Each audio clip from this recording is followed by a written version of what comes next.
اس بابرکت محفل میں شرکت کی سعادتیں حاصل کر رہے ہیں۔ اللہ رب العزت کی بارگاہ میں دعا ہے کہ وہ اس محفل کو اور ہم سب کی حاضری کو قبول فرمائے،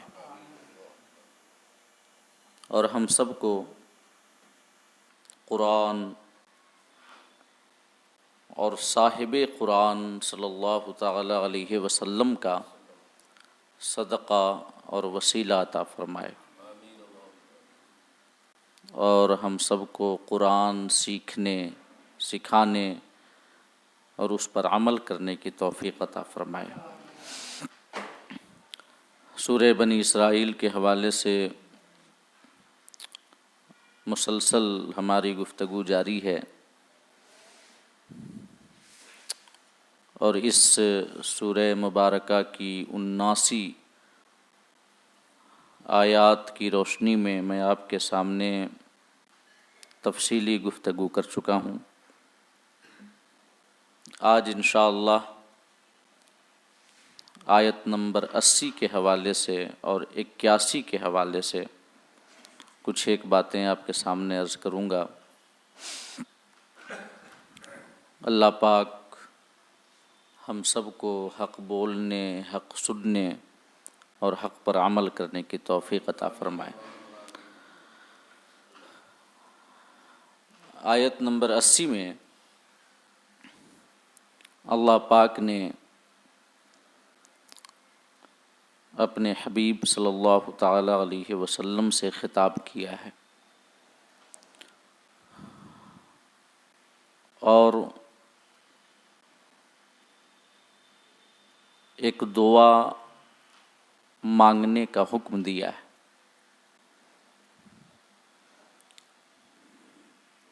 دعا ہم سب جانتے ہیں کہ خالق اور مخلوق کے درمیان، عبد اور معبود کے درمیان تعلق کو استوار کرنے اور مضبوط کرنے کا ذریعہ ہے۔ قرآن مجید میں اللہ پاک نے جا بجا اپنے بندوں کو دعا کی تعلیم کے ساتھ ساتھ، دعا کے حکم کے ساتھ ساتھ الفاظ دعا بھی سکھائے ہیں کہ ہم کن الفاظ کے ساتھ اپنے رب سے مانگیں۔ یقیناً یہ اللہ پاک کی شان رحیمی اور کریمی ہے کہ مانگنے کا حکم بھی دیتا ہے اور طریقہ بھی سکھاتا ہے کہ مانگو، ایسے مانگو، ان الفاظ کے ساتھ دعا کرو۔ ہم تو مائل بکرم ہیں، ادعونی استجب لکم، دعائیں کرو میں قبول کروں گا۔ اذا سألک عبادی عنی فإنی قریب اجیب دعوت الداعی اذا دعانی۔ محبوب جب تم سے میرے بندے میرے بارے میں پوچھیں تو ان کو یہ بتا دو کہ میں اپنے بندوں سے دور نہیں ہوں بلکہ قریب ہوں۔ اجیب دعوت الداعی، جب کوئی مجھے پکارتا ہے تو میں اس کی پکار کا جواب دیتا ہوں۔ تیسری جگہ فرمایا نحن اقرب الیہ من حبل الورید، ہم اپنے بندے کی رگ جاں سے بھی زیادہ قریب ہیں۔ تو یہ اللہ پاک کی شان رحیمی اور کریمی ہے کہ اس نے مانگنے کا حکم بھی دیا ہے اور مانگنے کا سلیقہ بھی بتایا ہے۔ الفاظ کی بھی تعلیم دی ہے کہ یوں مانگو۔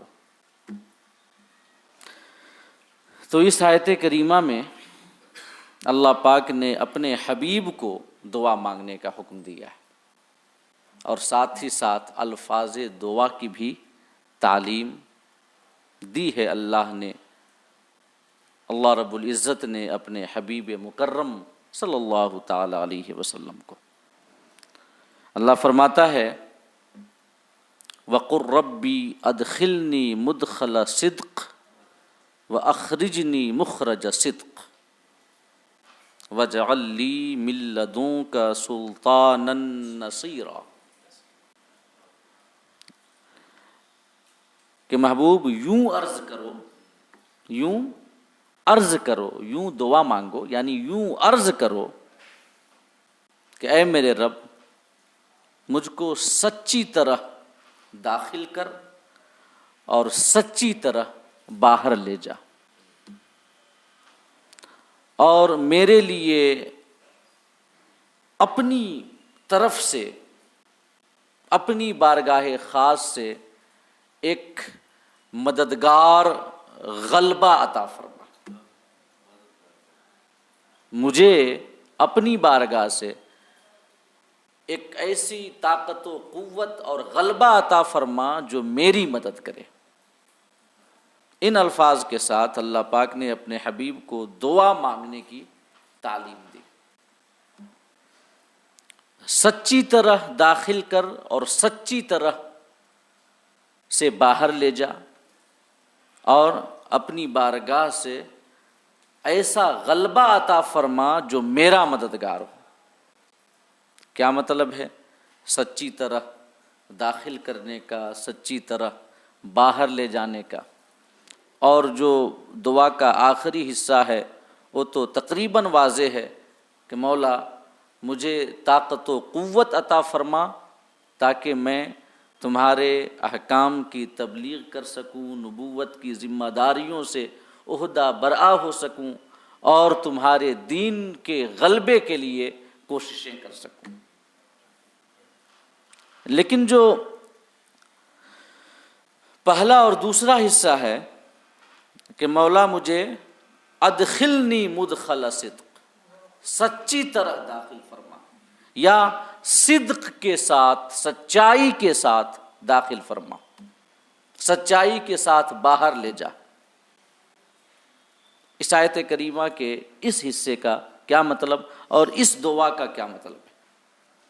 تو اس کے حوالے سے پہلا قول یہ ہے کہ آیت نمبر 76 میں، اسی سورہ بنی اسرائیل کی جو آیت نمبر 76 ہے، جس میں اللہ پاک نے کفار کی کوششوں کا تذکرہ کیا ہے، وَإِن كَادُوا لَيَسْتَفِزُّونَكَ مِنَ الْأَرْضِ لِيُخْرِجُوكَ مِنْهَا، اللہ پاک نے فرمایا ہے کہ محبوب قریب تھا کہ کفار مکہ تمہیں اس زمین سے ڈگا دیں، کھسکا دیں اور اس زمین سے باہر نکال دیں۔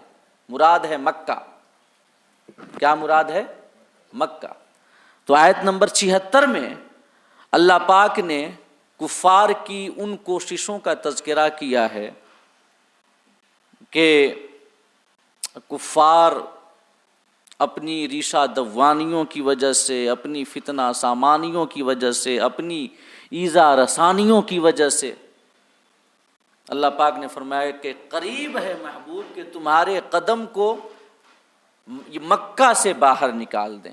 کفار جو کہ ہجرت کی جانب اشارہ تھا۔ تو مراد کیا ہے کہ پچھلی آیت کریمہ آیت نمبر 76 میں اللہ پاک نے اپنے حبیب کی ہجرت کا بیان کیا ہے اشارۃ، کہ کفار اپنی ریشہ دوانیوں کی وجہ سے ہمارے رسول کو مکہ چھوڑنے پر مجبور کریں گے۔ اور اسی آیت کریمہ کی دوسری تفسیر یہ بیان کی گئی، حضرت عبداللہ بن عباس بیان کرتے ہیں، جو اللہ پاک نے فرمایا نا کہ وَإِن كَادُوا لَيَسْتَفِزُّونَكَ، کہ تمہیں کھسکا دیں اس زمین سے، وہاں سے دور کر دیں۔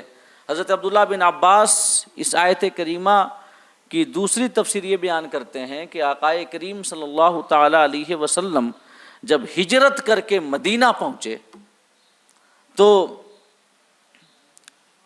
حسد کی وجہ سے اور جلن کی وجہ سے جو یہود مدینہ میں آباد تھے، بنی نذیر اور بنو قینقاع، بنو قریظہ، یہ سب جو یہودی قبائل آباد تھے مدینہ میں، انہوں نے آ کر آقائے کریم صلی اللہ تعالی علیہ وسلم کی بارگاہ میں یہ عرض کیا کہ آپ اپنا وطن چھوڑ کر مدینہ آئے ہیں، حالانکہ آپ کو چاہیے تھا کہ آپ ملک شام جائیں، کیونکہ وہ انبیاء کی سرزمین ہے، وہاں پر بڑے بڑے انبیاء اور رسول مبعوث ہوئے، وہی ملک شام حضرت ابراہیم کا بھی مسکن تھا، تو آپ وہاں جائیں، وہاں پہ عیسائیوں کے بیچ اپنے دین کی تبلیغ کریں، جہاد کریں۔ اگر آپ مدینہ سے باہر نکل کر ملک شام چلے جائیں گے تو ہم آپ پر ایمان لے آئیں گے، یہ یہودیوں نے کہا۔ اور ساتھ میں یہ بھی کہا کہ ہمیں پتہ ہے کہ مدینہ جانے سے آپ کو رومیوں کا خوف روک رہا ہے، اس لیے کہ رومی عیسائی تھے، رومی یہ عیسائی تھے، تو انہوں نے یہ کہا کہ آپ رومیوں کے ڈر کی وجہ سے ملک شام نہیں جا رہے ہیں، حالانکہ آپ کو چاہیے کہ آپ ملک شام جائیں، وہ انبیاء کی سرزمین ہے، اگر آپ وہاں چلے جائیں گے تو ہم آپ پر ایمان لے آئیں گے۔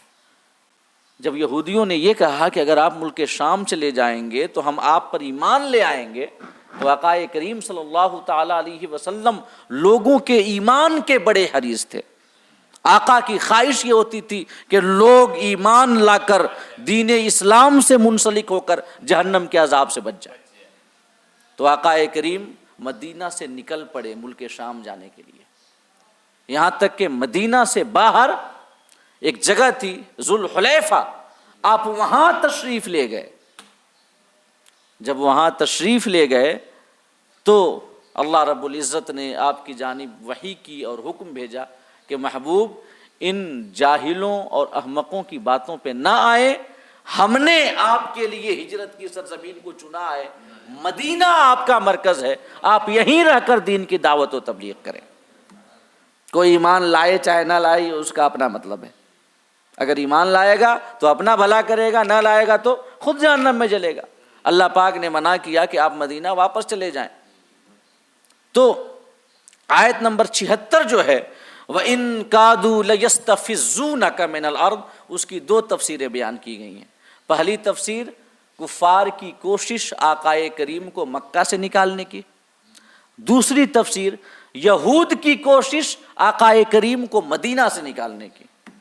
تو اگر پہلا یہ معنی ہو آیت نمبر 76 کا کہ کفار کی کوشش یہ رہی کہ آپ کو مکہ سے باہر نکال دیں، ہجرت پہ مجبور کر دیں، تو پھر اس آیت کریمہ کا معنی یہ ہوگا کہ اللہ پاک نے اپنے محبوب کو ہجرت کا حکم دیا،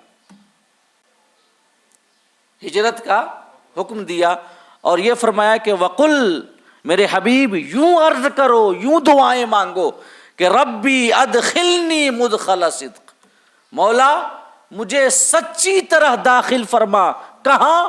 میری ہجرت گاہ مدینہ میں، صدق کے ساتھ داخل فرما مدینہ میں، وَأَخْرِجْنِي مُخْرَجَ صِدْق، اور صدق کے ساتھ، سچائی کے ساتھ مجھے مکہ سے باہر لے جا۔ یعنی جب میں مکہ سے باہر نکلوں تو بھی صدق کے ساتھ رہوں، اور جب مدینہ پہنچوں تو بھی صدق کے ساتھ رہوں۔ تو اس آیت کریمہ میں اللہ پاک نے دعا مانگنے کا حکم دیا اور ساتھ ہی ساتھ اشارتاً ہجرت کا بھی حکم دیا کہ محبوب یہ دعا مانگو کہ جب باہر نکال تو صدق کے ساتھ نکال، یعنی مکہ سے، اور جب داخل فرما تو صدق کے ساتھ داخل فرما، یعنی مدینہ میں۔ ایک تو یہ تفسیر علماء نے بیان کی، اور دوسری تفسیر کہ جب آپ معنی یہ لیں اس کا وَإِن كَادُوا لَيَسْتَفِزُّونَكَ کا، آیت نمبر 76 کا، کہ جب آپ مدینہ پہنچے تو یہود نے کوشش کی کہ آپ مدینہ چھوڑ کر ملک شام چلے جائیں. تو اس تفسیر کے اعتبار سے اس آیت کریمہ کا معنی یہ ہوگا کہ اللہ پاک فرماتا ہے اپنے حبیب کو اور حکم دیتا ہے کہ محبوب تم واپس مدینہ چلے جاؤ، آپ مدینہ تشریف لے جائیں.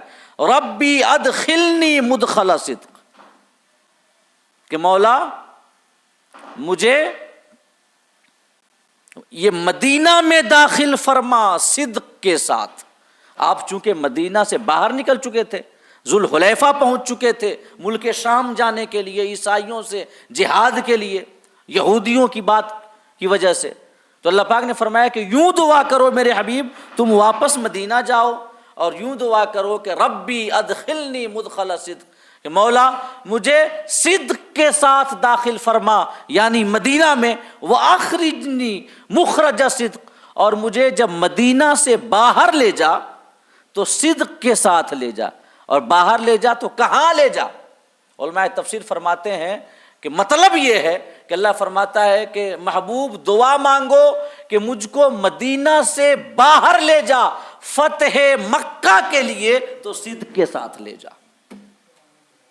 یعنی کہ مدینہ پہنچوں تو صدق کے ساتھ، پھر مدینہ سے مکہ جاؤں اور مکہ فتح ہو اور صدق کے ساتھ میں رہوں، سچائی کے ساتھ میں رہوں. یعنی کہ اس آیت کریمہ میں اللہ پاک نے اپنے حبیب کو ذوالحلیفہ سے مدینہ کی جانب لوٹنے کا حکم دیا، اور ساتھ ہی ساتھ اشارتاً فتح مکہ کی بھی بشارت دے دی کہ محبوب تم مدینہ جاؤ، پھر مکہ عنقریب اپنے دروازے تمہارے لیے کھول دے گا اور تم ایک فاتح کی شان کے ساتھ مکہ میں داخل ہوگے. ایک یہ تفسیر ہے. اور دوسرا قول اس آیت کریمہ کی تفسیر میں یہ ہے کہ جو پچھلی دو آیات ہیں نا، آیت نمبر 78 اور 79، ان دو آیات میں اللہ پاک نے نماز کا حکم دیا ہے نا. آیت نمبر 78 میں اللہ پاک نے فرمایا اقم الصلاۃ لدلوک الشمس الی غسق اللیل وقرآن الفجر ان قرآن الفجر کان مشہودا ومن اللیل فتہجد بہ نافلۃ لک عسیٰ ان یبعثک ربک مقاما محمودا. یہ آیت نمبر 78 اور 79 ہے اسی صورت کی. تو ان دو آیات میں اللہ پاک نے نماز کا حکم دیا ہے. آیت نمبر 78 میں 5 نمازوں کا حکم. اللہ نے فرمایا کہ نماز قائم کرو لدلوک الشمس، سورج کے ڈھلنے سے لے کر الی غسق اللیل، رات کی تاریکی تک. اس میں ظہر، عصر، مغرب، عشاء سب آ گئے. وقرآن الفجر، اور فجر میں قرآن پڑھنے کو قائم کرو. ان قرآن الفجر کان مشہودا، جب فجر میں قرآن پڑھا جاتا ہے تو وہ وقت جو ہوتا ہے یہ ملائکہ کی حاضری کا وقت ہوتا ہے. تو 5 اوقات آ گئے جو آقا کو بھی حکم تھا اور آپ کی امت کو بھی حکم تھا. اس کے بعد آیت نمبر 79 میں اللہ پاک نے اپنے حبیب کو خاص ایک نماز کا حکم دیا، تہجد کا. فرمایا کہ وَمِنَ اللَّيْلِ فَتَہَجَّدْ بِهِ، رات کے کچھ حصے میں محبوب تہجد کرو. تہجد ہم بتا چکے ہیں کہ سو کر کے اٹھنے کو کہتے ہیں. حجود کا معنی ہوتا ہے جاگنا، تو تہجد کا معنی ہوتا ہے سو کر کے اٹھنا. اور اصطلاحی شرع میں تہجد اس نماز کو کہتے ہیں جو رات میں سونے کے بعد دوبارہ اٹھ کر کے صبح صادق سے پہلے ادا کی جاتی ہے، جو کہ نفل ہے امت کے لیے، لیکن اللہ پاک نے اپنے حبیب پہ فرض قرار دیا. وَمِنَ اللَّيْلِ فَتَہَجَّدْ بِهِ، رات کے کچھ حصے میں تہجد کرو، کیونکہ نافلۃ لک، یہ خاص تمہارے لیے زیادہ ہے. اور کیوں زیادہ ہے؟ کیونکہ تمہارا مقام بھی محبوب بڑا ہے، اتنا بڑا ہے کہ عسیٰ ان یبعثک ربک مقاما محمودا، ہم عنقریب تمہیں مقام محمود پہ فائز کرنے والے ہیں. مقام محمود قیامت کے روز اگلے پچھلے سب آپ کی تعریف کریں گے، جو کہ مقام شفاعت ہے. تو آیت نمبر 78 اور 79 میں اللہ نے نماز کا حکم دیا. اب یہ جو آیت نمبر 80 ہے اس میں اللہ پاک نے یہ حکم دیا کہ محبوب یوں دعا مانگو کہ مولا مجھے صدق کے ساتھ داخل فرما اور صدق کے ساتھ باہر لے جا. تو ایک قول یہ ہے کہ اس آیت کا تعلق نماز کے حکم کے ساتھ ہے کہ محبوب نماز کا حکم ہے، نماز پڑھو 5 وقت کی نمازیں، ایک تہجد حبیب تمہارے لیے 6ٹھی نماز ہے زیادہ، یہ 5 پہ جو کہ فرض ہے تمہارے اوپر. اب اس کے بعد اللہ نے حکم دیا کہ محبوب دعا مانگو ربی ادخلنی مدخل صدق، مولا مجھے صدق کے ساتھ داخل فرما. کہاں داخل فرما؟ علماء تفسیر فرماتے ہیں اے فی الصلاۃ، یعنی جب میں نماز میں داخل ہوں تو صدق کے ساتھ داخل ہوں، جب میں نمازیں ادا کروں تو اخلاص کے ساتھ ادا کروں، نماز کے تمام لوازمات اور آداب کے ساتھ نماز میں داخل ہوں، تمہارے ذکر اور تمہارے شکر کے ساتھ میں نماز میں داخل ہوں.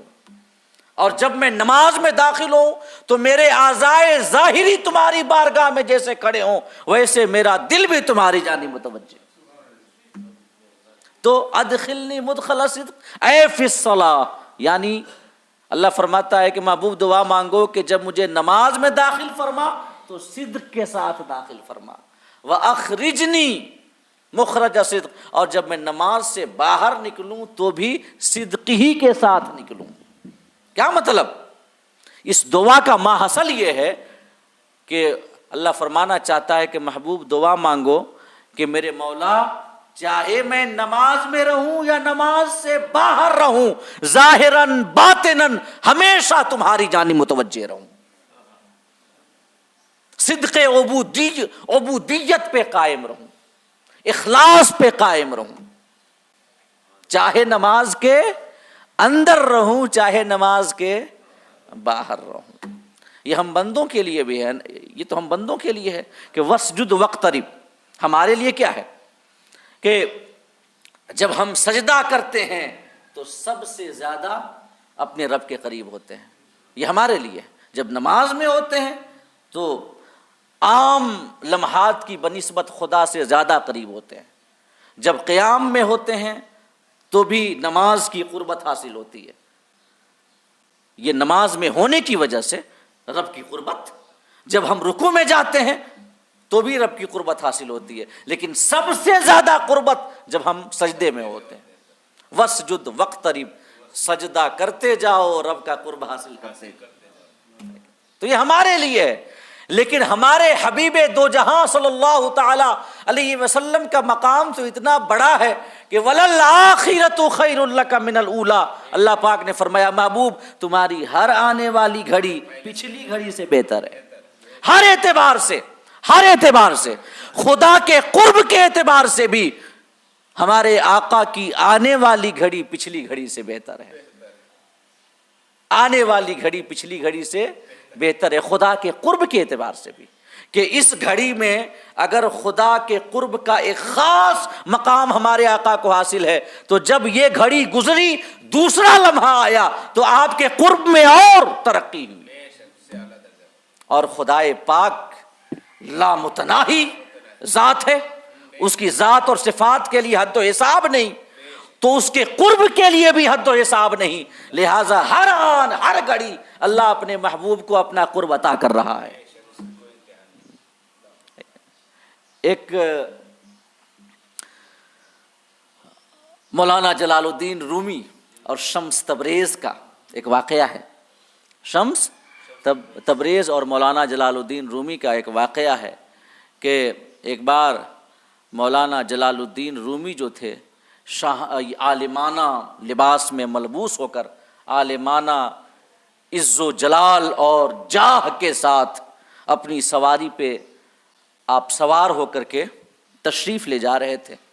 مولانا جلال الدین رومی کہ اتنے میں حضرت شمس تبریز جو اس زمانے کے ایک خدا رسیدہ بزرگ، اللہ کی بارگاہ کی کا قرب رکھنے والے، خدا کی ذات و صفات کی معرفت رکھنے والے شمس تبریز وہاں سے گزرے.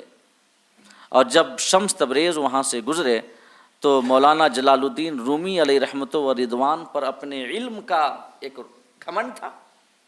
عالمانہ جاہ و جلال کے ساتھ رہتے تھے، اور یقیناً علم میں بہت بڑا مقام، علم میں بہت بڑا مقام، بہت بڑے عالم. تو ایک علمی زوم تھا، احادیث و قرآن اور علوم دینیہ سے سینہ بھرا ہوا تھا، معمور تھا، ایک زوم تھا. تو انہوں نے سوچا کہ میں شمس تبریز کو یہ بتاؤں کہ وہ جس راہ پہ چل رہے ہیں وہ راہ اندھیرا، تاریکی اور ظلمت والی راہ ہے، روشنی علم کی راہ میں. یہ مولانا جلال الدین رومی نے سوچا، اور ان پر یہ عقدہ نہ کھل سکا کہ تمام علوم کا مطلوب و مقصود رب کی ذات و صفات کی معرفت ہے، اور جسے معرفت خداوندی حاصل ہو جائے تو یقیناً راستے بھی اسے خود بخود پتہ چل جاتے ہیں. اور وہ راستہ کیا ہے؟ یہی علوم ہے. تو جو مطلوب تک پہنچ جائے راستہ کا تو اسے علم ہوگا ہی نا. تو شمس تبریز جو کہ ایک فقیر تھے معرفت خداوندی رکھنے والے، مولانا جلال الدین رومی نے اپنے علمی زوم میں چاہا کہ شمس تبریز کے سامنے یہ ظاہر کریں کہ آپ جس راہ پہ چل رہے ہیں نا وہ راہ اندھکار والی راہ ہے، ظلمت والی راہ ہے، تاریکی والی راہ ہے، روشنی تو علم میں ہے، ادھر آئیں. تو شمس تبریز سے ایک سوال پوچھا جلال الدین رومی نے کہ بتائیں تو، اپنے علمی زوم میں آ کر کے کہ بتائیں تو. بایزید بستامی ایک اللہ کے ولی ہیں، یقیناً بڑا درجہ ہے، لیکن پھر بھی ولی ہیں تو ایک درجہ، جب ایک درجے پہ پہنچے آپ ولی ہیں تو انہوں نے کہا کہ سبحانی ما اعظم شانی. یہ کس نے کہا تھا؟ بایزید بستامی نے، کہ سبحانی ما اعظم شانی، کہ میری شان کتنی بلند و بالا ہے. جب اپنے مقام و مرتبہ کو دیکھا تو کہا کہ سبحانی ما اعظم شانی، میری شان کتنی بلند ہے. اور جب یہ پوچھا کہ بایزید بستامی تو کہہ رہے ہیں کہ سبحانی ما اعظم شانی، میری شان کتنی بلند و بالا ہے، اور دوسری جانب آقائے کریم یہ خدا کی بارگاہ میں ہر دن 70 بار 100 دفعہ خدا کی بارگاہ میں توبہ کر رہے ہیں، استغفار کر رہے ہیں، مغفرت طلب کر رہے ہیں. آخر وجہ کیا ہے؟ بایزید بستامی کا مقام تو آقائے کریم سے بڑا نہیں ہو سکتا، اور آقائے کریم دن میں 70 بار 100 بار استغفار کر رہے ہیں، مغفرت طلب کر رہے ہیں. اور دوسری جانب بایزید بستامی کہہ رہے ہیں کہ سبحانی ما اعظم شانی، کہ میرا درجہ کتنا بڑا ہے، میری شان کتنی بلند ہے. تو بتائیں آخر کیا مطلب ہے اس کا؟ اور بایزید بستامی کو آپ یقیناً بڑے مانتے ہیں. مولانا جلال الدین رومی نے یہ سوال پوچھا کن سے؟ شمس تبریز سے. تو شمس تبریز جو کہ خدا کی معرفت رکھنے والے تھے، ذات و صفات کی پہچان انہیں حاصل تھی، اور جو مطلوب تک پہنچ جائے راستے خود بخود اس کے لیے کھل جاتے ہیں. اور علوم کیا ہیں؟ راستہ ہی تو ہیں. تو شمس تبریز نے جواب دیا کہ سنیں مولانا صاحب، مطلب یہ ہے کہ بایزید بستامی اگرچہ روحانیت اور قرب خداوندی کے بڑے مقام پہ فائز تھے، لیکن ایک مقام پہ جا کر رک گئے. ایک مقام پر جا کر اب انہیں ترقی نہیں ملی، اب انہیں اوپر چڑھنا نصیب نہیں ہوا. تو جب ایک مقام پہ رک گئے اور اس مقام کی عظمت دیکھی، رفعت دیکھی بایزید بستامی نے، تو کہہ اٹھے سبحانی ما اعظم شانی. لیکن ہمارے آقا صلی اللہ تعالی علیہ وسلم دن میں 70 دفعہ 100 دفعہ اس وجہ سے استغفار پڑھتے تھے، توبہ کرتے تھے، خدائے پاک سے مغفرت کا سوال کرتے تھے کہ آپ کسی ایک درجے پہ کبھی رکتے نہیں تھے، بلکہ اللہ پاک آپ کا درجہ ہر آن بڑھاتا رہتا ہے. ہر آن وَلَلْآخِرَةُ خَيْرٌ لَكَ مِنَ الْأُولَى، محبوب تیری ہر اگلی گھڑی پچھلی گھڑی سے بہتر ہے. اللہ ہر آن، ہر گھڑی، ہر لمحہ اپنے محبوب کا درجہ بڑھاتا تھا، ان کی رفعت کو اللہ پاک بڑھاتا تھا. اپنا قرب اور زیادہ عطا کرتا تھا. لہذا جب آقا کریم صلی اللہ تعالی علیہ وسلم کے درجے میں جب ترقی ہوتی تھی، ان کا درجہ جب بڑھتا تھا، تو پچھلے درجات کو جب دیکھتے تھے، پچھلے درجات کو، تو ان درجات میں آقا کریم کے کچھ افعال وہ ہوتے جو پچھلے درجے کے تو لائق ہوتے لیکن اب اس اگلے درجے کے لائق نہ ہوتے. لہذا آقا کریم استغفار پڑھتے تھے کہ جب ایک درجے پہ ہیں آقا کریم کے افعال اس درجے کے تو لائق، لیکن جب اس سے بھی بڑا درجہ مل گیا تو ان افعال کو دیکھا کہ اس کے تو لائق تھے لیکن اس کے لائق نہیں ہیں. حسنات الابرار سیئات المقربین، بہت سی چیزیں جو دوسروں کے لیے نیکیاں ہوتی ہیں خدا کے مقرب بندوں کے لیے وہ گناہ کے زمرے میں آتی ہیں. تو آقا کریم کا درجہ جب بڑھتا اور پچھلے درجے کے اعتبار سے افعال کو دیکھتے تو آقا کریم دن میں 70 بار 100 بار استغفار کرتے تھے. تو شمس تبریز نے جواب دیا کہ آقا کریم توبہ اور استغفار اس وجہ سے کرتے تھے کہ ان کا درجہ ہمیشہ بڑھتا رہتا تھا. اور بایزید بستامی سبحانی ما اعظم شانی کا کر اپنی شان کی بلندی کا اظہار اس وجہ سے کرتے تھے کہ باہما مقام و مرتبہ ایک درجے پہ جا کر ٹھہر گئے تھے. اور اسی وجہ سے دیکھیے نا کیا ہوتا ہے کہ جس کا مقام چھوٹا ہوتا ہے نا، علم کے اعتبار سے جس کا مقام چھوٹا ہو تو ڈینگیں کچھ زیادہ ہانکتا ہے، ڈینگیں کچھ زیادہ ہانکتا ہے. آپ ادھر اس کو لے کر کے نہ جائیں، میں ایک جنرل اور کامن بات بتا رہا ہوں. جو علم کے اعتبار سے کم ہو، جسے زیادہ پتہ نہ ہو، بس کچھ کتابیں پڑھ لیا، اور خاص کر کے ایسے لوگ کہ جنہوں نے قرآن نہیں پڑھا، حدیث نہیں پڑھی، علوم عربیہ سے واقفیت نہیں ہے، فقہ کیا جانے، اصول فقہ کیا جانے، شریعت کیا جانے، بس کچھ اردو کی چھوٹی موٹی کتابیں پڑھ لی، کچھ پڑھ لی، بس اللہ نے اردو سکھا دی، سیکھ لی اردو اور اس کے بعد پڑھ لی. تو چونکہ ایک چھچلی میں رہ رہے ہیں تو ڈینگے زیادہ ہانکتے ہیں. لیکن جو علم کو جانتے ہیں، جو پڑھتے ہیں، جو ہمیشہ زیادہ علم حاصل کرتے رہتے ہیں، وہ چاہتے ہیں کہ اللہ پاک ہمیں علم اور زیادہ دے، علم میں اور ترقی دے، کوششیں کرتے ہیں، محنتیں کرتے ہیں. تو پھر جب وہ نئی نئی باتیں سیکھتے ہیں نا تو ہر آن، ہر گھڑی، ہر لمحہ انہیں اپنی کم علمی کا احساس ہوتا رہتا ہے. جب نئی باتیں سیکھیں گے تو ابھی تک تو ہم یہ بات نہیں جانتے تھے، تو اب احساس ہوگا کہ نہیں کم ہے. پھر کچھ نئی بات سیکھیں گے، پھر احساس ہوگا نہیں ابھی بھی کم ہے. لہٰذا وہ متواضع ہوں گے، منکسر ہوں گے، ڈینگے نہیں ہانکیں گے، اپنی بڑائیاں نہیں بیان کریں گے. اور جو کچھ پڑھ لیں گے اور سوچیں گے ہم نے بہت جان لیا، تو اب وہ ڈینگے ہانکنا شروع کر دیں گے. اس لیے سمجھ جائیے جو زیادہ بولنے والا ہو اور زیادہ بک بک کر کے اپنی بڑائی اور اپنی قابلیت اور عقل کا گنگان کرنے والا ہو، سمجھ جائیں کہ اسے علم کی ہوا تک بھی نہیں لگی. ابھی وہ گہرائی میں نہیں پہنچا، ابھی وہ چھچلی میں ہے. سمجھتے ہیں نا چھچلی، جو جہاں پہ کوئی گہرائی نہیں ہوتی، قدم کے ٹخنوں تک پانی ہو، پنڈلی تک پانی ہو، اس کو چھچلی کہتے ہیں. اور جو سمندر میں ہوتا ہے اور گہرائی کو ناپتا رہتا ہے تو جتنا نیچے جاتا ہے سمجھتا ہے کہ ابھی ہم کچھ نہیں پہنچے، ابھی بہت کچھ ایکسپلور کرنا باقی ہے، یہ تو سمندر بہت گہرا ہے، ابھی بہت کچھ پہنچنا باقی ہے، بہت کچھ سیکھنا باقی ہے. تو یہ کامن ایک بات ہے، تو اس کو ادھر نہ لگائیں. مطلب بایزید بستامی رضی اللہ تعالی عنہ کی شان سے جوڑ کر نہ دیکھیں، ایک جنرل اور کامن بات میں آپ کو بتا رہا ہوں، عام سی بات. تو حضرت بایزید بستامی رضی اللہ تعالی عنہ کے بارے میں شمس تبریز نے یہ جواب دیا کہ چونکہ جا کر وہ ایک درجے پہ ٹھہر گئے تھے، لہٰذا ان کو وہ درجہ بہت بڑا لگتا تھا، تو کہتے تھے سبحانی ما اعظم شانی، میری شان کتنی بلند ہے. اور آقا کا درجہ ہمیشہ بڑھتا رہتا تھا. اسی وجہ سے آقا توبہ کرتے تھے، استغفار کرتے تھے.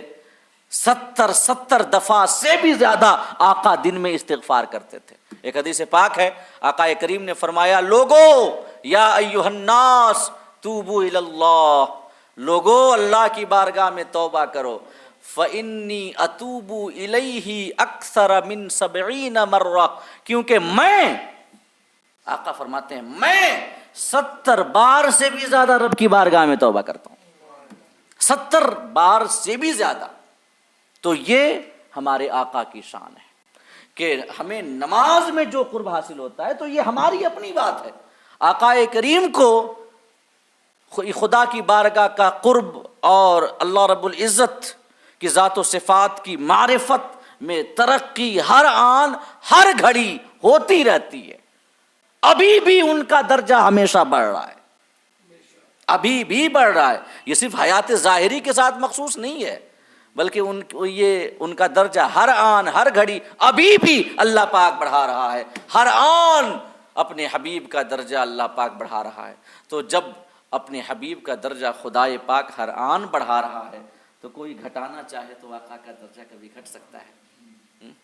گھٹانے والے گھٹ جائیں گے، لیکن آقا کا مقام و مرتبہ کبھی نہیں گھٹے گا۔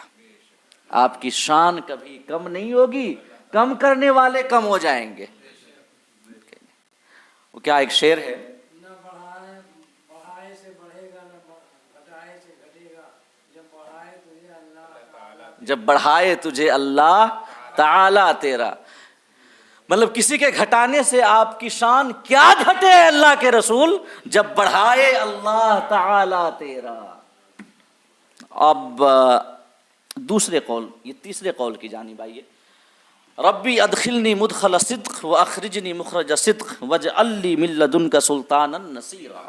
اللہ پاک نے فرمایا محبوب یوں عرض کرو اور دعا مانگو کہ مولا مجھے سچی طرح داخل کر، سچی طرح باہر لے جا، اور اپنی بارگاہ سے مدد کرنے والا غلبہ عطا فرما، تقویت عطا فرما۔ اب تیسرا قول یہ ہے کہ اسی صورت میں پچھلی آیات میں، جو کہ آیت نمبر 73، 74، 75، 76، 77 ہیں، ان آیات میں اللہ رب العزت نے کفار کی فتنہ سامانیوں کا تذکرہ کیا ہے، اور ساتھ ہی ساتھ حبیب کے لیے اپنی حمایت و نصرت کو بھی بیان کیا ہے۔ وَإِن كَادُوا لَيَفْتِنُونَكَ عَنِ الَّذِي أَوْحَيْنَا إِلَيْكَ، یہ جو ہے آیت نمبر 73 ہے۔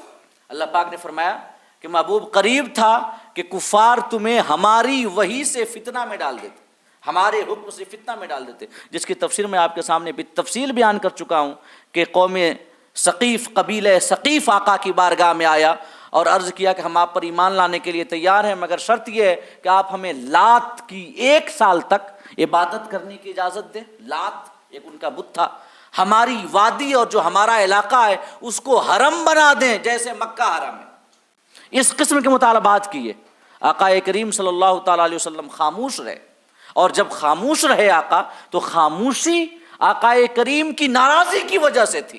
آقا چپ تھے کیونکہ ان کے مطالبات سے آپ ناراض تھے، اور وہ سمجھے کہ خاموش اس وجہ سے ہے کہ شاید بات بن جائے گی، لیکن خاموشی ہمیشہ رضا نہیں ہوتی، کبھی کبھی عدم رضا بھی ہوتی ہے۔ تو یہ کوشش کرنے لگ گئے کہ شاید بات بن جائے گی۔ حضرت عمر رضی اللہ تعالی عنہ نے قبیلہ ثقیف کو ڈانٹا۔ حضرت عمر نے کہا کہ خدا کے دشمنوں، تمہیں دکھتا نہیں کہ آقا دو جہاں تمہاری بات کو ناپسند کر کے خاموش ہو گئے، پھر بھی تم بار بار اپنا مطالبہ دہرا رہے ہو؟ یہ کیسے ہو سکتا ہے کہ وہ رسول جو کہ توحید کی دعوت کے لیے آیا، او کسی کو 1 سال تک تو بڑی دور کی بات ہے، 1 آن کے لیے بھی بت کے سامنے سر جھکانے اور عبادت کرنے کی اجازت دیتے؟ تو یہ ثقیف کا فتنہ تھا۔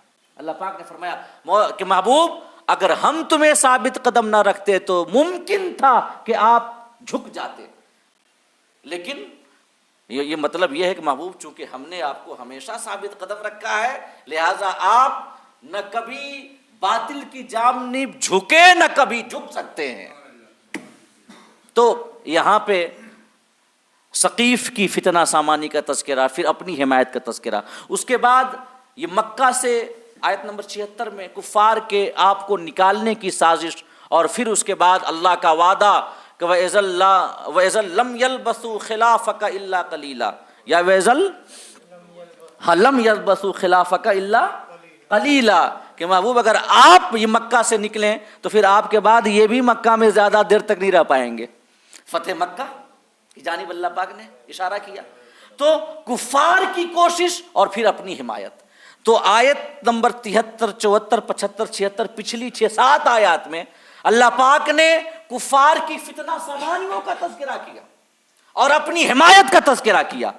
اب اس کے بعد آیت نمبر 80 میں اللہ پاک اپنے حبیب کو حکم دیتا ہے کہ محبوب دعا مانگو ربی ادخلنی مدخل صدق.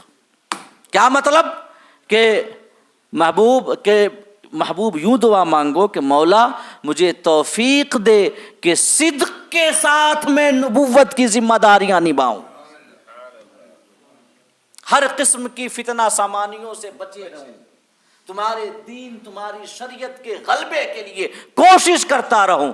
ادخلنی مدخل صدق, نبوت کی ذمہ داریوں میں داخل فرمایا ہے, صدق کے ساتھ داخل فرما. اور جب میں ان ذمہ داریوں سے عہدہ برآ ہوں اور ذمہ داریاں نبھاؤں تو اس شان کے ساتھ میں ان ذمہ داریوں سے باہر نکلوں کہ کوئی ذمہ داری بچی نہ ہو, بلکہ تمہارے دین کو غلبہ مل چکا ہو, تمہاری شریعت غالب ہو چکی ہو اور میں اپنی ذمہ داریاں پوری کی پوری نبھا چکا ہوں.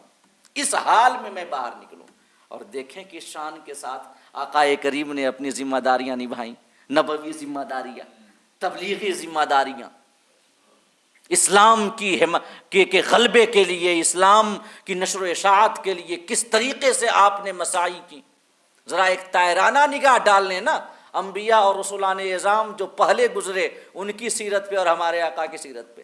پچھلے انبیاء میں سے کوئی 300 سال, کوئی 400 سال, کوئی 500 سال تک دعوت و تبلیغ کا فریضہ انجام دیتے رہے, لیکن کسی نبی پر 40 ایمان لائے, 70 ایمان لائے, کسی پر خالی 1 ایمان لائے, ہے کہ نہیں.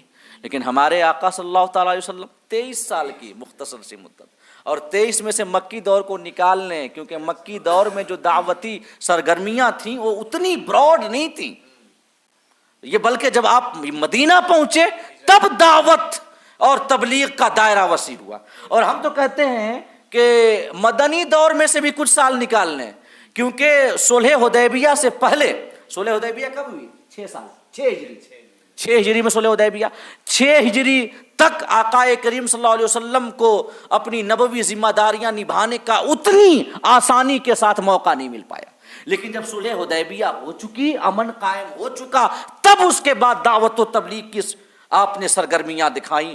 یہ سرگرمیاں آپ کی زیادہ وسیع ہوئیں, زیادہ یہ دعوت و تبلیغ میں تیزی آئی. آقا کریم نے صحابہ کو بھیجا مبلغین کی صورت میں. 6 سے لے کر 11 ہجری میں حجۃ الوداع, 5 سال. کتنے سال؟ مطلب کہ کم کرتے کرتے 5 سال میں آقا دو جہاں کی دعوت و تبلیغ کی کوششوں کا نتیجہ کیا ہوا کہ جب 11 ہجری میں حجۃ الوداع کے موقع پہ میدان عرفات میں آپ فروکش ہوئے, اپنی قصواں اونٹنی پہ آپ نے کھڑے ہو کر اپنی ظاہری حیات مبارکہ کا سب سے تفصیلی خطبہ دیا, تو اس وقت آپ کے سامنے 1,24,000 صحابہ کرام کا ٹھاٹھے مارتا ہوا سمندر تھا. دیکھیں خدائے پاک نے کیسے اپنے حبیب کی دعا کو قبول کیا. ربی ادخلنی مدخل صدق, نبوی ذمہ داریاں میں داخل ہوں صدق کے ساتھ, اور جب باہر نکلوں تو اس طریقے سے کہ تمام ذمہ داریاں مکمل ہو چکی ہوں. اللہ پاک نے 11 ہجری, یہ بلکہ 9ویں ہجری, 10ویں ہجری معاف کیجیے گا, 10ویں ہجری میں جب میدان عرفات میں آپ نے وقوف کیا تو آپ نے خطبہ دیا 1,24,000 صحابہ کے درمیان. اور جب آپ خطبہ دینے کے بعد قصواں اونٹنی سے نیچے اترے تو اللہ پاک نے دین کی تکمیل کی آیت بھی نازل فرما دی اور فرمایا الیوم اکملت لکم دینکم واتممت علیکم نعمتی ورضیت لکم الاسلام دینا. محبوب آج میں نے تمہارے دین کو مکمل کر دیا, اپنی نعمتیں تمام کر دی اور تمہارے لیے اسلام کو منتخب کر دیا. تو ایک یہ تفسیر بیان کی گئی ہے. چوتھی تفسیر, یہ کچھ علماء فرماتے ہیں کہ بہتر یہ ہے کہ اس دعا کو کسی خاص چیز سے منسلک نہ کریں، نماز کے ساتھ، نبوی ذمہ داریوں کے ساتھ، ہجرت کے ساتھ، بلکہ خاص چیز سے منسلک نہ کریں، بلکہ دعا کو عام رہنے دیں، عام۔ یہ علماء فرماتے ہیں کہ اللہ پاک نے فرمایا کہ ربی ادخلنی مدخل صدق،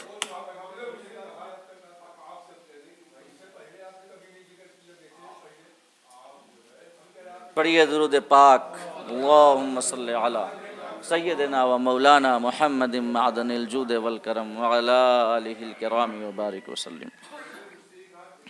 اس دعا کی تفسیر میں چوتھا قول یہ ہے کہ مولا ادخلنی مدخل صدق، یہ مجھے داخل فرما سچی طرح سے، صدق کے ساتھ۔ کیا مطلب؟ اللہ فرمانا چاہتا ہے کہ محبوب دعا کرو کہ مولا تو مجھے جہاں بھی داخل فرما، جس چیز میں بھی داخل فرما، جس چیز میں بھی، تو اس حال میں داخل فرما کہ صدق کے ساتھ میں اس چیز میں داخل ہوں، اور جس چیز سے بھی خارج میں باہر نکلوں تو صدق کے ساتھ باہر نکلوں، یعنی ہر دخول، ہر خروج، ہر حرکت، ہر سکون، ہر آن، ہر گھڑی، ہر لمحہ، ہر کام میں، جس کام کو بھی میں کروں صدق کے ساتھ کروں، اخلاص کے ساتھ کروں، عبودیت کی سچائی کے ساتھ کروں، اور جب کسی کام سے فارغ ہوں تو صدق کے ساتھ فارغ ہوں۔ سمجھ رہے؟ کون ہے؟ کون ہے؟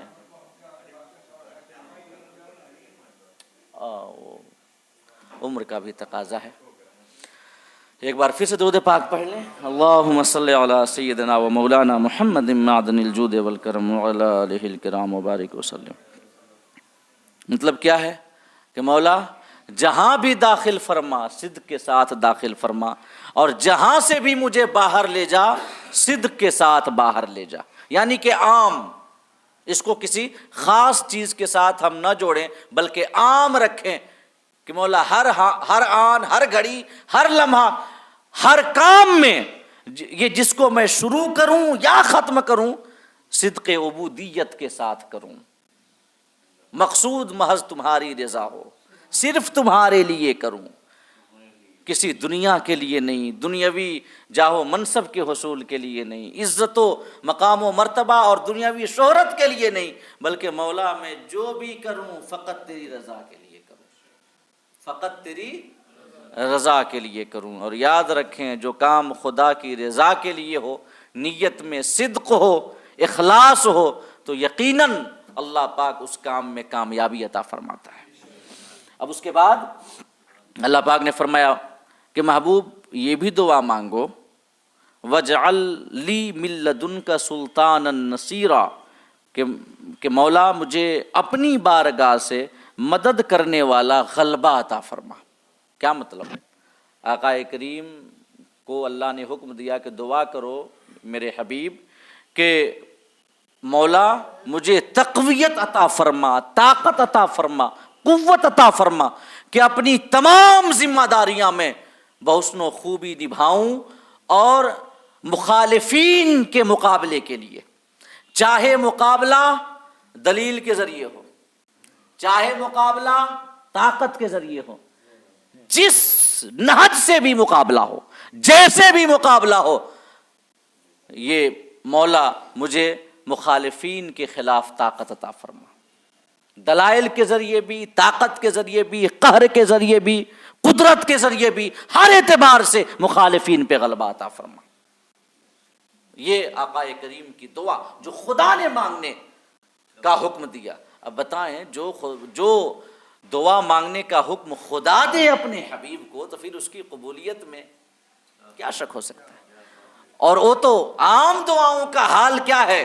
عام دعاؤں کا حال کہ جلو میں اجابت، حضور اعلی حضرت کا شعر ہے کہ جلو میں اجابت، خواسی میں رحمت، بڑھی کس تزک سے دعائے محمد، اجابت نے جھک کر گلے سے لگایا، بڑھی ناز سے جب دعائے محمد، اجابت کا صحرا، عنایت کا جوڑا، دلہن بن کے نکلی دعائے محمد۔ اور یہ شعر یقیناً حضور اعلی حضرت نے قلم توڑ دیا ہے کہ رضا پل سے اب وجد کرتے گزریے کہ ہے رب سلم دعائے محمد، صدائے محمد، کہ ہے رب سلم صدائے محمد۔ ظاہر ہے روایتوں میں آیا ہے کہ جب آقا کریم کے امت کے افراد جب پل صراط سے گزریں گے تو اس وقت آقا کریم خدا کی بارگاہ میں دعا کر رہے ہوں گے، رب سلم رب سلم، مولا میری امت کو سلامتی کے ساتھ پل صراط سے اتار دے، سلامتی کے ساتھ پل صراط سے اتار دے۔ اور ہمارے آقا کی دعا کی قبولیت میں شک کسے ہو سکتا ہے؟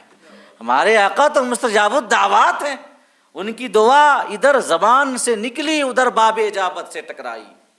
تو حضور اعلیٰ حضرت یہ فرماتے ہیں کہ رضا پل سے اب وجد کرتے گزریے، پل صراط سے گزریے، وجد میں گزریے۔ کیوں؟ کیونکہ آقا ادھر رب سلم کی صدائیں لگا رہے ہیں، آقا دعا کر رہے ہیں مولا سلامتی کے ساتھ اتار دے، سلامتی کے ساتھ اتار دے۔ اور جب آقا کی دعا ہے تو ضرور قبول ہوگی۔ رضا پل سے اب وجد کرتے گزریے کہے رب سلم صدائے محمد۔ اللہ پاک نے دعا مانگنے کا حکم دیا کہ مولا غلبہ عطا فرما۔ اب کیسے اللہ پاک نے قبولیت کا مژدہ سنایا قرآن مجید میں جا بجا، اللہ رب العزت نے دعا کی قبولیت کا مژدہ سنایا۔ سورہ مائدہ میں آیت نمبر 67 ہے، اللہ فرماتا ہے واللہ یعصمک من الناس، محبوب لوگوں سے ہم آپ کی حفاظت کریں گے۔ یہ بھی غلبہ کی ایک صورت ہے کہ محبوب دشمن کا ہاتھ آپ تک نہیں پہنچ پائے گا، ہم آپ کی حفاظت کریں گے، آپ کو بچائیں گے۔ یہ بھی وَاجْعَلْ لِي مِن لَّدُنْكَ سُلْطَانًا نَصِيرًا کی قبولیت کا ایک مژدہ ہے۔ اور سورہ توبہ میں فرمایا آیت نمبر 33 هُوَ الَّذِي أَرْسَلَ رَسُولَهُ بِالْهُدَىٰ وَدِينِ الْحَقِّ لِيُظْهِرَهُ عَلَى الدِّينِ كُلِّهِ وَلَوْ كَرِهَ الْمُشْرِكُونَ۔ اللہ پاک فرماتا ہے کہ او اللہ ہے جس نے اپنے رسول کو ہدایت کے ساتھ بھیجا، دین حق کے ساتھ بھیجا، لِيُظْهِرَهُ عَلَى الدِّينِ كُلِّهِ، تاکہ اللہ اپنے محبوب کے دین کو اور اپنے دین کو تمام دینوں پر غالب کر دے۔ وَلَوْ كَرِهَ الْمُشْرِكُونَ، اگرچہ مشرک اس بات کو ناپسند کریں۔ تو یہ بھی وَاجْعَلْ لِي مِن لَّدُنْكَ سُلْطَانًا نَصِيرًا کی قبولیت کا مژدہ ہے کہ محبوب ہم تمہارے دین کو ضرور غلبہ عطا کریں گے، غالب ہوگا اسلام، غالب ہوگی شریعت اسلام۔ اور یہ تو دوسری صورتیں ہیں۔ اسی صورت میں آیت نمبر 80 میں اللہ پاک نے دعا مانگنے کا حکم دیا نا، آیت نمبر 80 میں فوراً آیت نمبر 81 میں پھر اللہ پاک نے آیت نمبر 81 میں دعا کی قبولیت کا مژدہ سنا دیا۔ 81 میں اللہ پاک فرماتا ہے سورہ بنی اسرائیل ہی کے وَقُلْ جَاءَ الْحَقُّ وَزَهَقَ الْبَاطِلُ إِنَّ الْبَاطِلَ كَانَ زَهُوقًا، قبولیت کا مژدہ ہے کہ محبوب عرض کرو کہ مولا اپنی بارگاہ سے مجھے غلبہ عطا فرما۔ اللہ فرماتا ہے محبوب دعا قبول ہو گئی، اب فرماؤ کیا؟ جاء الحق، حق آیا، وزہق الباطل، اور باطل مٹ گیا۔ ان الباطل کان زہوقا، اور باطل مٹنے والا ہی تھا، اس کی فطرت ہی یہ ہے کہ وہ مٹ جاتا ہے۔ تو اس آیت کریمہ میں اللہ پاک نے قبولیت کا مژدہ سنا دیا۔ محبوب دین اسلام غالب آئے گا، شریعت اسلامی غالب آئے گی، تمہارا مشن مکمل ہوگا، تمہاری دعوت مکمل ہوگی، کائنات کے کونے کونے تک پہنچے گی۔ اور جب حق کا اجالا پھیل چکا ہے تو باطل کے اندھیرے خود بخود مٹ جائیں گے۔ حق آیا اور باطل مٹ گیا، اور کیوں؟ کیونکہ اندھیرا جانے ہی کے لیے ہوتا ہے۔ ان الباطل کان زہوقا، باطل کی فطرت یہ ہے کہ وہ مٹ جاتا ہے۔ حق کی فطرت یہ ہے کہ اسے اللہ پاک غلبہ عطا فرماتا ہے، حق باقی رہتا ہے، چاہے جتنا کمزور ہو، حالات جتنے خراب ہوں، ہوائیں اگرچہ مخالف سمت میں بہہ رہی ہوں، دشمنوں کی کثرت ہو، آدھا ہر قسم کے ہتھیاروں سے لیس ہوں، آدھا کے پاس جیتنے کے بظاہر تمام اسباب موجود ہوں، لیکن چونکہ وہ حق کے آدھا ہیں، وہ حق کے خلاف کھڑے ہیں، ان کی فطرت یہ ہے کہ انہیں مٹنا ہے، وہ مٹیں گے۔ اور حق چاہے اس کے جو حالات ہوں کتنے بھی خراب ہوں، ہوائیں یہ مخالف سمت میں بہ رہی ہوں، کوئی ساز و سامان نہ ہو، سب کچھ کوئی انتظام نہ ہو، حکومت جو ہے وہ حق کے خلاف ہو، لوگ حق کے خلاف ہوں، حق کے متبعین تھوڑے ہوں، حق کے مخالفین زیادہ ہوں، مگر پھر بھی حق کو اللہ پاک غلبہ عطا فرماتا ہے، حق غالب ہو کر رہتا ہے۔ اللہ پاک نے دعا کی قبولیت کا مژدہ فوراً سنا دیا۔ پہلے تو کہا کہ وَقُلْ رَبِّ، محبوب عرض کرو، دعا مانگو۔ اب اللہ پاک فرما رہا ہے وَقُلْ، اب محبوب فرماؤ، یعنی کہ لوگوں سے کہو۔ پہلے والا عرض کرو خدا کی بارگاہ میں، اب ہے کہ فرماؤ لوگوں سے کہ حق آ چکا ہے، باطل مٹ جائے گا، اور باطل کو مٹنا ہی ہوتا ہے۔ اب ذرا اسی آیت کریمہ کے حوالے سے حضرت عبداللہ بن عباس رضی اللہ تعالیٰ عنہ کی ایک روایت سنیں۔ آقا کریم صلی اللہ تعالیٰ علیہ وسلم، آخری باتیں مختصراً عرض کر دوں، حضرت عبداللہ بن عباس سے مروی ہے، حضرت جابر بن عبداللہ سے مروی ہے، حضرت عبداللہ بن مسعود سے مروی ہے کہ جب 8 ہجری میں رمضان کا مہینہ ہے، 20ویں تاریخ ہے، سوموار کا برکت والا دن ہے، سوموار کا برکت والا دن ہے، کیونکہ اسی میں آقا کی ولادت، اسی میں بعثت، اسی میں ہجرت، اسی دن فتح مکہ، سوموار کا یمن و برکت والا دن ہے۔ آقا کریم صلی اللہ تعالی علیہ وسلم 10,000 جانثاروں کے ساتھ مکہ میں داخل ہوتے ہیں، 10,000 جانثار آپ کے ساتھ ہیں، اور آپ مکہ میں اس شان کے ساتھ داخل ہوتے ہیں کہ آپ کے دائیں بائیں آگے پیچھے آپ کے غلاموں کا ایک ازدحام کثیر ہے۔ قصوہ اس کی بلند اقبالی پہ قربان، اس کی قسمت یقیناً اپنے اوج پہ تھی۔ اللہ کے محبوب ترین بندے کو اپنی پشت پہ بٹھائے خرامہ خرامہ خانہ کعبہ کی جانب بڑھ رہی ہے قصوہ اونٹنی، اور اس خانہ کعبہ کی تقدیر کو جگانے کے لیے، قسمت کو جگانے کے لیے آقا کریم قصوہ اونٹنی پہ سوار ہو کر خانہ کعبہ کی جانب جا رہے ہیں، جو قرنوں اور صدیوں سے سوئی پڑی تھی۔ آقا کریم جب آپ خانہ کعبہ کے قریب پہنچتے ہیں تو آپ کے ہاتھ میں ایک چھڑی تھی، رکن یمانی کے پاس پہنچتے ہیں، اسی چھڑی سے استلام فرماتے ہیں، یہ بوسہ لیتے ہیں، اور پھر ایک نعرہ تکبیر بلند کرتے ہیں۔ آقا آپ کے نعرہ تکبیر بلند کرنے کی دیر تھی کہ آپ کے جانثاروں نے اتنے جوش و خروش کے ساتھ نعرہ تکبیر کا آوازہ بلند کیا کہ مکہ کے در و دیوار، مکہ کے گھر بار اور آس پاس سر اٹھائے جو کوہسار تھے وہ سب کے سب لرز گئے۔ بادۂ توحید کے متوالوں کی صدائے نعرہ تکبیر سن کر پورے مکہ کی وادی لرز گئی۔ آقا کریم بڑی دیر تک نعرہ لگتا رہا، آقا نے خاموشی کا اشارہ کیا، ایسا لگتا تھا کہ آواز یک بیک ختم ہو گئی ہو، سناٹا چھا گیا۔ پھر آقا کریم نے قصوہ اونٹنی ہی پر خانہ کعبہ کا طواف شروع کیا، قصوہ اونٹنی ہی پر طواف شروع کیا، اور جب طواف شروع کیا تو اس وقت خانہ کعبہ کے ارد گرد اور اوپر 360 بت نصب تھے۔ کتنے؟ 360۔ آپ خانہ کعبہ کا طواف کرتے جا رہے ہیں، جب حجر اسود کے قریب آ رہے ہیں تو آپ اپنی چھڑی کے اشارے سے استلام فرما رہے ہیں، بوسہ لے رہے ہیں، اور جو بت نصب تھے، بت نصب یہ اہل عرب کی سیاہ بختی اور کور عقلی تھی۔ یاد رکھیں جب خالق حقیقی سے انسان کا رشتہ منقطع ہو جاتا ہے نا، اس کی ذہانت و فطانت ختم ہو جاتی ہے، اس کو کچھ سجھائی نہیں دیتا، دکھائی نہیں دیتا، سمجھ میں نہیں آتا کہ ہم کیا کر رہے ہیں۔ ایسے کام کرتا ہے کہ دیوانے بھی ہنستے ہیں، بچے بھی ہنستے ہیں کہ بڑی عقل کا دعوے دار ہے اور اس قسم کے کام کر رہا ہے۔ وہ گھر جہاں سے توحید کا پیغام لوگوں کو ملتا تھا، اس گھر میں اہل عرب نے 360 بت نصب کر رکھے تھے، اور ان کی بت پرستی کا عالم بتائیں۔ اساف اور نائلہ نام کے 2 لوگ تھے، یمن سے آئے تھے، غالباً میں بتا چکا ہوں، یمن سے حج کے قافلے میں بنو جرہم کے قبیلے سے تھے۔ وہ آئے حج کے ایام میں، اساف کا نام اساف بن یعلا تھا، اور نائلہ کا نام نائلہ بنت زید تھا۔ اساف مرد تھا، نائلہ عورت تھی۔ یہ یمن میں رہتے تھے، وہاں سے آئے حج کے قافلے کے ساتھ حج کرنے کے لیے، دونوں خانہ کعبہ میں جب پہنچے تنہائی دیکھی، خلوت دیکھی، اللہ کے گھر کے اندر بدفعلی کا ارتکاب کیا، اللہ نے عذاب نازل فرمایا اور دونوں کو پتھر کی مورت میں تبدیل کر دیا۔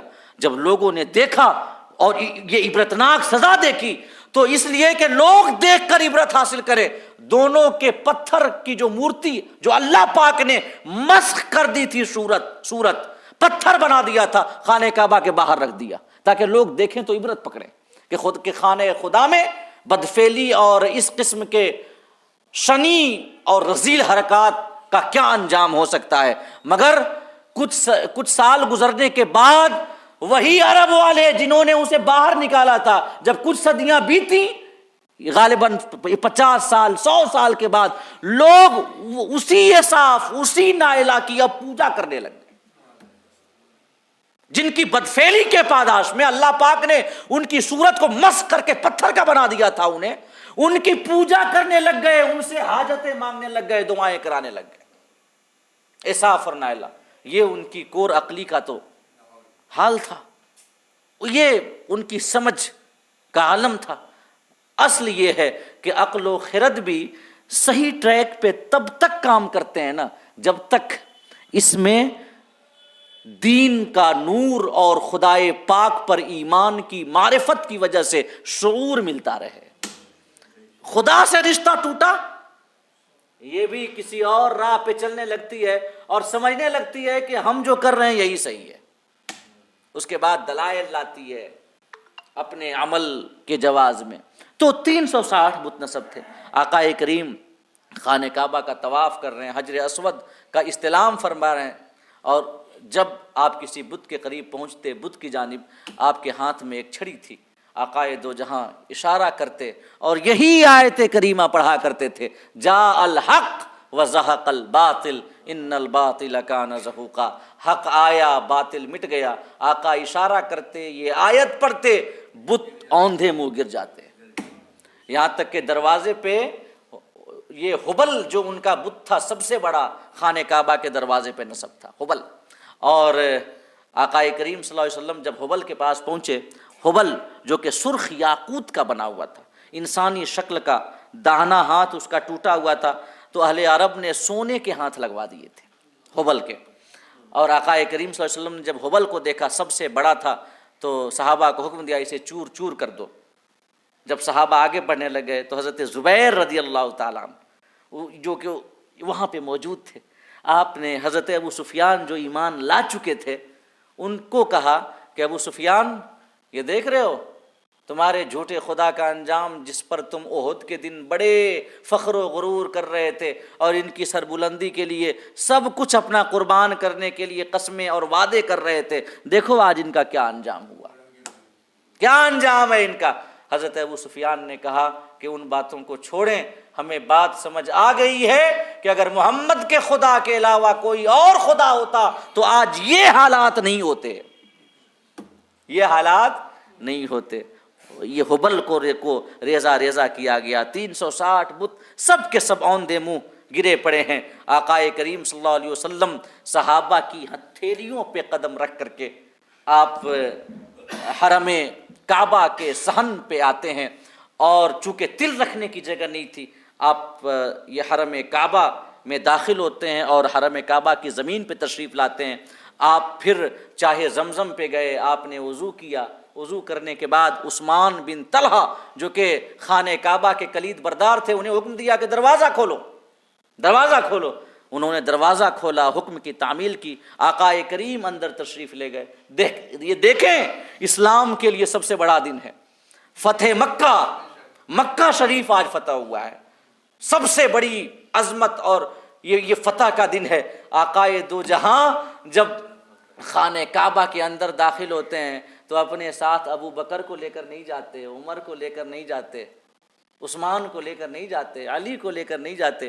آقا خانہ کعبہ میں داخل ہو رہے ہیں تو اپنے ساتھ اپنے بلال کو لے کر جا رہے ہیں، حضرت بلال رضی اللہ تعالیٰ عنہ آپ کے ساتھ ہیں۔ دوسرے آپ کے ساتھ حضرت اسامہ بن زید ہیں۔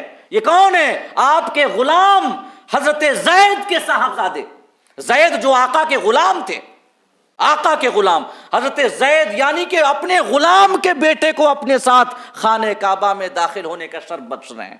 حضرت اسامہ بن زید یہ وہ ہیں کہ جن کو آقا کریم اپنے کاندھے پہ سواری کرایا کرتے تھے, کاندھے پہ اٹھا کے مدینے کی گلیوں میں گھوما کرتے تھے.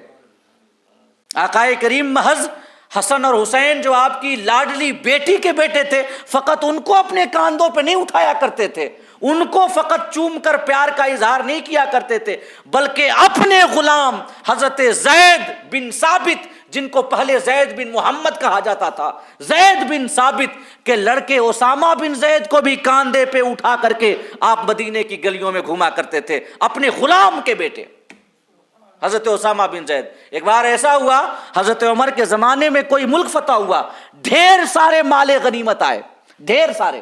تو حضرت عمر نے حضرت اسامہ بن زید کو زیادہ حصہ دیا اور اپنے بیٹے حضرت عبداللہ کو ذرا کم حصہ دیا. حضرت عبداللہ بن عمر آقا کے حضرت عمر کے صاحبزادے, اپنے بیٹے کو کم دیا, حضرت اسامہ بن زید کو زیادہ دیا. حضرت عبداللہ نے عرض کیا, ابا حضور آپ مجھے کم دے رہے ہیں, اسامہ کو زیادہ دے رہے ہیں. تو حضرت عمر نے فرمایا, میں اسامہ کو تم سے زیادہ اس وجہ سے دے رہا ہوں کہ اللہ کے رسول اسامہ سے تم سے زیادہ محبت کرتے تھے, اسامہ کو اپنے کاندھے پہ بٹھایا کرتے تھے. تو ہمارے آقا صلی اللہ تعالی علیہ وسلم اپنی محبت اور چاہت محض اپنی لاڈلی بیٹی فاطمہ رضی اللہ تعالی عنہ کے صاحبزادوں ہی پر نہیں لٹاتے تھے, بلکہ اپنے غلام حضرت زید کے صاحبزادے پر بھی لٹایا کرتے تھے, ان کو بھی کاندھے بٹھایا کرتے تھے. آپ خانہ کعبہ میں داخل ہوئے, حضرت بلال آپ کے ساتھ ہیں, حضرت اسامہ بن زید آپ کے ساتھ ہیں, حضرت عثمان بن طلحہ جو خانہ کعبہ کے کلید بردار ہیں وہ آپ کے ساتھ ہیں. یہ آقا کریم صلی اللہ تعالی علیہ وسلم کا درس ہے, اور یہ اسلام کا درس ہے کہ جب اسلام غالب آتا ہے تو کمزور طاقتور ہوتے ہیں, جن کا کوئی نہیں سہارا ہوتا وہ بلند ہوتے ہیں, اور ظالم خائب و خاسر ہوتے ہیں. یہ اسلام کی سربلندی ہے. اور جب دنیاوی حکومتیں آتی ہیں تو مالدار اور مالدار ہوتے ہیں, طاقتور اور طاقتور ہوتے ہیں, اور غریب اور غریب, کمزور اور کمزور ہوتے ہیں. یہی فرق ہے اسلام کے طرز حکومت میں اور دنیاوی طرز حکومت میں. تو آقا کریم نے تمام یہ بتوں کو گرانے کے بعد, وضو یہ فرمانے کے بعد, آقا دو جہاں خانہ کعبہ میں تشریف لے گئے. 6 ستون تھے, ایک جانب 3 ستون. آقا کریم نے بیچ میں یہ نماز پڑھی, بیچ میں اس طرح کہ ایک جانب 2 ستون تھے خانہ کعبہ کے اندر اور دوسری جانب 1 ستون. اور جب آپ اندر داخل ہوئے تو جیسے باہر وغیرہ 360 بت رکھے تھے, خانہ کعبہ میں حضرت ابراہیم اور اسماعیل اور اسحاق کی تماثیل رکھی ہوئی تھی, اور حضرت ابراہیم کے ہاتھوں میں جوئے کے تیر تھے. آقا کریم نے فرمایا, خدا غارت کرے ان کفار کو, وہ جانتے ہیں کہ ابراہیم یہ فال وال نہیں نکالا کرتے تھے. اس کے بعد آقا دو جہاں باہر نکلے, خانہ کعبہ کے دروازے پہ آپ کھڑے ہوئے, اور سامنے غلاموں کا ٹھاٹھے مارتا ہوا سمندر ہے. کفار سب آقا کریم کے حکم کے مطابق امن کے لیے, کوئی اپنے گھروں میں ہے, کوئی حضرت ابو سفیان کے گھر میں ہے, سب ہتھیار ڈال چکے ہیں. آقا دو جہاں ان الفاظ کے ساتھ اپنے رب کی عظمت و کبریائی کا گنگان کرتے ہیں کہ لا الہ الا اللہ وحدہ لا شریک لہ صدق اللہ وعدہ ونصر عبدہ وہزم الاحزاب وحدہ. آقا کریم نے خدا کی حمد و ثنا بیان کی کہ اس خدا کے سوا کوئی عبادت کے لائق نہیں جو تنہا ہے اور لا شریک ہے, جس کا کوئی شریک نہیں, جس نے اپنا وعدہ سچ کر دکھایا, اپنے بندے کی مدد کی اور کفار کے لشکروں کو تنہا ہزیمت و شکست سے دوچار کیا.